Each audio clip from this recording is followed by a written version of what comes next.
Tersesat, tersesat. Astagfirullah. Baik, Assalamualaikum warahmatullahi wabarakatuh. Kembali lagi di channel Habib MNI dan bersama saya Habib Muhammad Nurul Ihsan. Nomor induk mahasiswa 43010200153. Hai guys, gimana kabar kalian? Semoga baik-baik aja toh. Gimana puasanya? Lancar kan? Masih semangat toh? Masih dong. Semangat nggak? Semangat nggak? Semangat lah, masa enggak? Siap. Udah masa masih udah gede, mau lebaran, masa masih bolong-bolong? Kan lucu. Jadi baik, pertama-tama dan yang paling utama, marilah kita panjatkan puja dan puji syukur kita kehadirat Allah Subhanahu wa Ta'ala yang mana telah memberikan beribu-ribu rahmat serta hidayahnya sehingga kita dapat menjalankan aktivitas yang penuh barokah ini, insya Allah. Kedua kalinya, sholawat serta salam semoga tetap tercurahkan kepada baginda Nabi Agung Muhammad Sallallahu Alaihi Wasallam yang mana telah membawakan ajaran agama Islam dari zaman jahiliyah menuju zaman Islam ya. Nah, baik, jadi di video ini saya akan sedikit mereview dan sharing apa yang telah saya ketahui kemarin dan membaca buku Fikih Muwaris karya Dr. Andes Bani Ahmad Syaibani MSI. Dan ini reviewnya.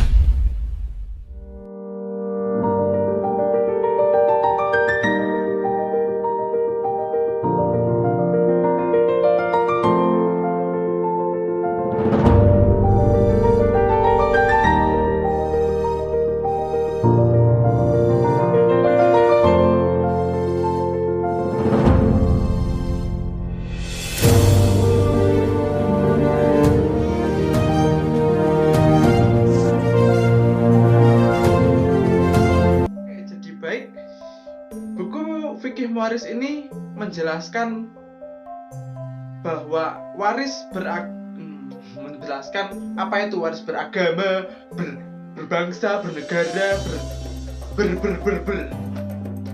Intinya waris adalah berbagai aturan tentang perpindahan hak milik seseorang yang telah meninggal dunia kepada ahli warisnya menurut Wirjono Projodikoro. Dalam istilah lain, waris disebut juga dalam faraid yang artinya bagian tertentu di mana menurut agama Islam kepada semua yang berhak menerimanya. Hal ini sesuai dengan hadis Nabi yang berbunyi, sesungguhnya Allah Subhanahu wa Ta'ala telah memberikan kepada orang yang berhak atas haknya. Ketahuilah, tidak ada wasiat kepada ahli waris. Hadis riwayat Ahmad, Abu Daud, Tirmizi, dan Ibnu Majah.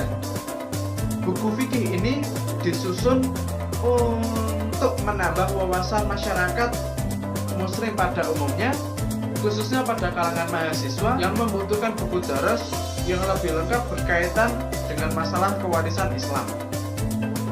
Jadi buku ini ditulis oleh Dr. Andes Bani Ahmad Syaibani MSI, editor Dr. Andes H. Maman Abdul Jailani MAG, Kat Arab DRS H. Maman Abdul Jailani MAG, Desain Sapul, Tim Desain Pustaka Setia, Setting Layout Montes, Tim Redaksi Pustaka, cetakan keempat September 2019. Oke, jadi buku ini bertebalkan 372 halaman, di mana dibagi per bab-babnya. Pada bab pertama itu menerangkan apa itu waris dan tirkoh dalam Islam. Jadi tirkoh adalah sesuatu yang ditinggalkan pewaris, baik berupa harta, benda, dan hak-hak kebendaan atau bukan hak kebendaan. Dengan demikian, setiap sesuatu yang ditinggalkan oleh orang yang mati itu mempunyai utang piutang ainiyah atau syahsiyah. Utang piutang ainiyah adalah utang piutang yang hubungannya dengan harta benda seperti gadai atau sesuatu yang berhubungan dengan barang yang digadaikan. Adapun yang dimaksud dengan utang piutang syahsiyah, utang piutang syahsiyah adalah yang berkaitan dengan kreditur seperti qurad, mahar, dan lain sebagainya. Jadi kesimpulannya bahwa ilmu waris atau ilmu faraid adalah pengetahuan yang membahas seluk-beluk pembagian harta waris, ketentuan-ketentuan ahli waris dan bagian-bagiannya. Adapun tilkah adalah seluruh harta peninggalan yang ditinggalkan oleh orang yang meninggal yang berupa harta, benda, utang piutang, dan lain sebagainya. Oke, jadi di bab selanjutnya itu waris dalam hukum Islam atau dalam hukum Al-Quran. Al-Quran menjelaskan dan merinci secara detail hukum-hukum yang berkaitan dengan hak kewarisan tanpa mengabaikan hak seorang pun. Bagian yang harus diterima semuanya dijelaskan sesuai kedudukan nasab terhadap pewaris. Apakah dia seorang anak, ayah, istri, suami, kakek, ibu, paman, cucu, atau bahkan hanya sebatas saudara seayah atau seibu. Oleh karena itu, Al-Quran merupakan acuan utama hukum dan penentuan pembagian waris. Hanya sedikit saja persoalan waris yang mengacu kepada as-sunnah dan ijma'. Menurut As-Sabuni, Al-Quran dijadikan standar hukum dan neraca utama dalam masalah kewarisan. Dalam syariat Islam, pada umumnya, tidak dijumpai hukum-hukum yang diuraikan oleh Al-Quran secara jelas dan terperinci sebagaimana hukum waris. Al-Quran secara khusus menguraikan soal kewarisan demi kemaslahatan hidup manusia. Apabila ahli waris berjumlah banyak, terdiri dari anak laki-laki dan anak perempuan, bagian untuk anak laki-laki 2 kali lipat dari bagian anak perempuan. Apabila bersama anak sebagian ahli waris, ada juga ashabul furuj, seperti suami atau istri, ayah atau ibu yang harus diberi terlebih dahulu adalah ashab al-furuj. Setelah itu barulah sisa harta peninggalan yang ada dibagikan kepada anak. Bagi anak laki-laki 2 bagian, sedangkan bagi anak perempuan 1 bagian. Apabila pewaris hanya meninggalkan 1 anak laki-laki, anak tersebut mewarisi seluruh harta peninggalan. Bagian anak laki-laki adalah 2 kali lipat dari bagian anak perempuan. Kemudian apabila anak perempuan itu seorang diri, ia memperoleh separuh harta. Arti lainnya bahwa jika ahli waris hanya terdiri dari anak laki-laki, ia mendapat seluruh harta peninggalan pewaris.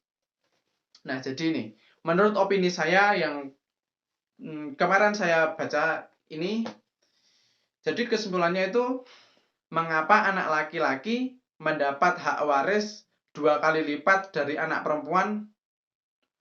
Jadi begini, karena seorang laki-laki itu adalah pemimpin rumah tangga, pemberi nafkah,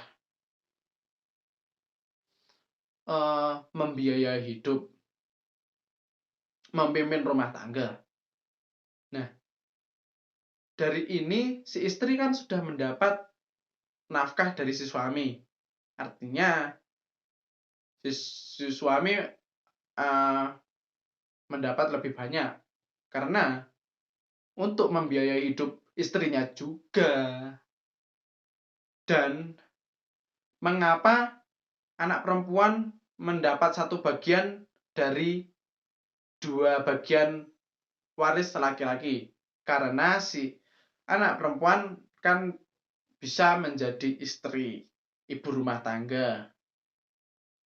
Nah, ibu rumah tangga atau istri atau perempuan ini kan tidak wajib membiayai hidup mereka. Dalam konteks dia mendapat penghasilan juga atau nafkah juga dari si suami. Maka itu yang bisa menjadi acuan bahwa seorang laki-laki mendapat 2 kali lipat hak waris daripada seorang perempuan.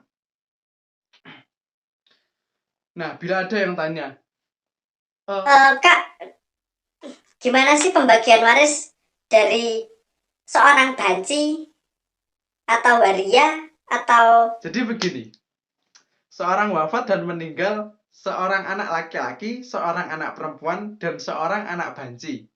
Bila anak banci ini dianggap sebagai anak laki-laki, pokok masalahnya dari 5, sedangkan bila dianggap sebagai wanita, pokok masalahnya dari 4. Kemudian kita menyatukan al-jami'ah antara dua masalah, seperti masalah al-munasakan, bagian anak laki-laki adalah 8, sedangkan bagian anak perempuan 4, dan bagian anak banci 5.